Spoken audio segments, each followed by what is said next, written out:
Tá na mão de Deus, tá na mão de Deus, tá na mão de Deus. O que é o amor?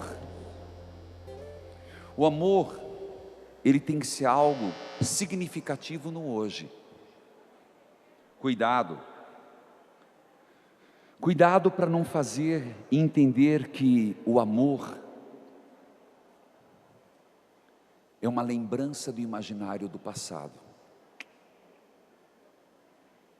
Tem muita gente que não ama mais seu marido nem sua esposa, nem ama mais Jesus. Não existe mais amor em você. Existe a memória do que foi bom o amor um dia. Se o diagnóstico teu for isso, ele é um diagnóstico de patologia. Vou repetir, que eu sei que eu estou mexendo em feridas. E eu começo sempre no relacionamento humano, que é mais fácil para entender.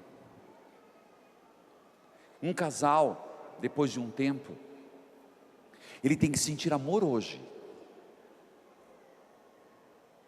Ele tem que cultivar o amor hoje. Ele tem que decidir amor hoje.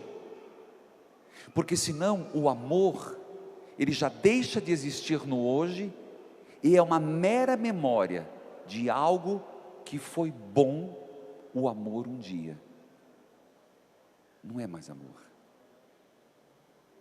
Você está vivendo de uma memória afetiva de um momento bom do amor no passado. Você vai desistir. Se duvidar, vai trair, ou vai decidir viver infeliz. Por isso, os 4 elementos aqui que foram colocados na ponte, a decisão tem que ser diária. Eu tenho que decidir ser padre hoje. Quando acordar, amanhã de novo. No casamento, você vai ter que decidir amar todas as manhãs.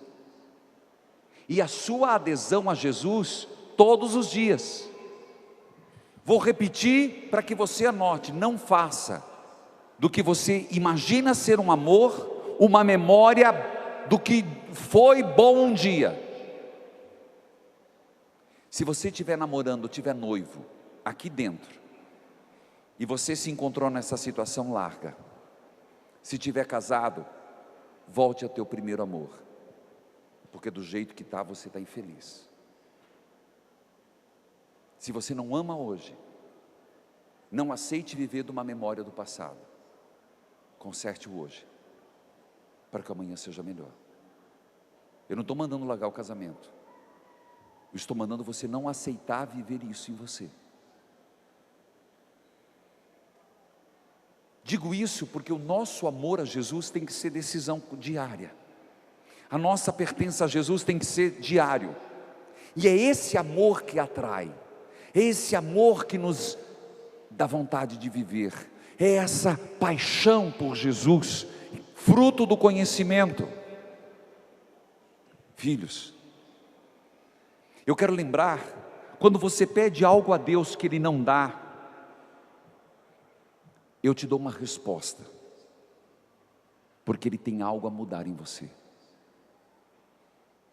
O não de Deus é um sim da tua mudança. O não de Deus para aquilo que você pede é um sim de oportunidade de sua conversão.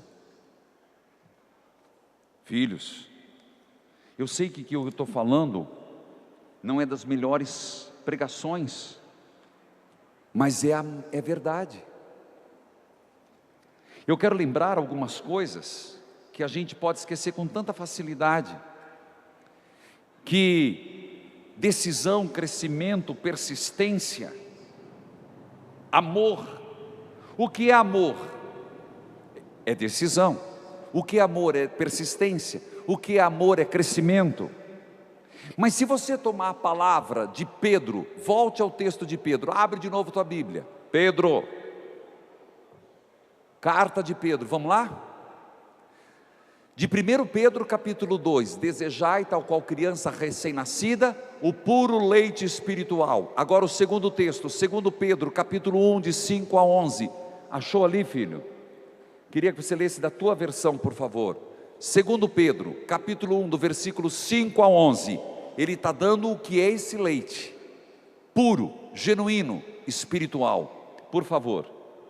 Por esses motivos, esforçai-vos quanto possível por unir a vossa fé à virtude à ciência, a ciência à temperança à paciência, a paciência à piedade o amor fraterno, e ao amor fraterno a caridade. Tá bom. Dentro de você, você vai crescer e vai crescer para a salvação. Muito bem. Eu já falei de muitas virtudes. Eu já falei do conhecimento, da imaginação, da motivação, da conversão, da ousadia, do domínio próprio. Falei da força, da coragem, da fé, da virtude. Mas agora é hora de falar da piedade, que está dentro do amor. E Pedro fala da piedade. O que é a piedade? É amor entre irmãos. Não a memória do que foi bom um dia. É o amor hoje, decidido. Você quer um exemplo bom de amor? Dar-lhes-ei. Exemplo de Cornélio, de piedade. Atos dos Apóstolos, capítulo 10, dos versículos 2 a 7. Cornélio, quem foi ele? Esses dias ele apareceu na leitura. Ele é um exemplo. Por que ele é exemplo? Quem perdeu a pregação? Pedro. Falei que o retiro é um tributo a Pedro. Pedro recebeu o Espírito Santo e de fazer discípulos meus, na Judéia, na Samaria, na Galiléia, até os confins da terra. Pedro participou de um Pentecostes.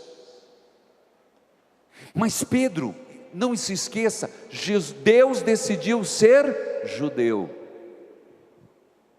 E Jesus estava no mundo judaico. Pedro era judeu.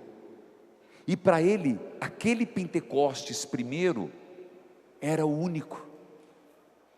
Ele viveu aquele Pentecostes com Nossa Senhora, tão forte na casa de João Marcos, mas ele achou que o Pentecostes era para aqueles que tinham aderido à fé, e de repente ele escuta falar que em outras terras, povos pagãos, começaram a aderir ao cristianismo. Pedro é mandado para lá, para ser um censor. Ele foi para ver se aquilo que estava acontecendo era coisa de Deus. Pedro, que experimentou o amor de Jesus. Jesus perdoou Pedro. Você me ama, então apacenta. Pedro, que negou Jesus, foi perdoado. Pedro sentiu, lembra que o próprio carta, se você já experimentou a misericórdia de Deus, se você já experimentou a bondade de Deus, eu volto ao primeiro texto, se você já experimentou a bondade, você vai crescer. Engraçado que Pedro chega na terra de Cornélio, cheio de preconceitos.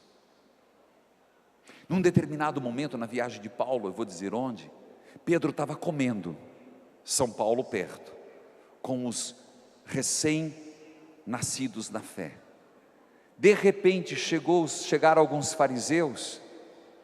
Pedro ficou, será que eu fico ou não fico? Ele deu um jeito, saiu da mesa, quietinho, para ninguém ver que ele estava comendo com os pagãos. Paulo chegou, Pedro, fingido, senta aí. Verdade.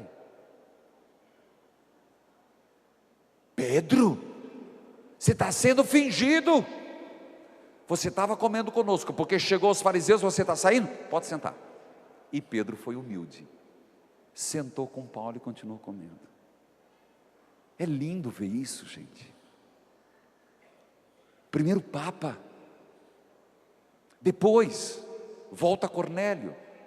Ele chega na comunidade de Cornélio e ele está ali como um censor. Cornélio foi quem mais tinha piedade. Pedro chegou, Cornélio se colocou de joelhos.